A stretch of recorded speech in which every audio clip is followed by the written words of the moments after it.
आजिकली पिलामानଙ୍କର demand अलग प्रकार। आज संध्यारे पुओ कौन कला ना फूलकोबी गाजर आनी कहला मम्मी कौन गोटे तैयारी कर दियो। आ पुअर डिमांड तो निश्चय रखा पड़ो।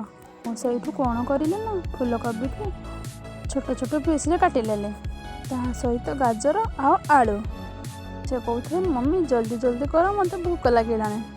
मुझे रही जा छानिया कौन हो से कौन करी ना फटकिना जाई चटकिना आलू गुड़िक भाजी आनिली।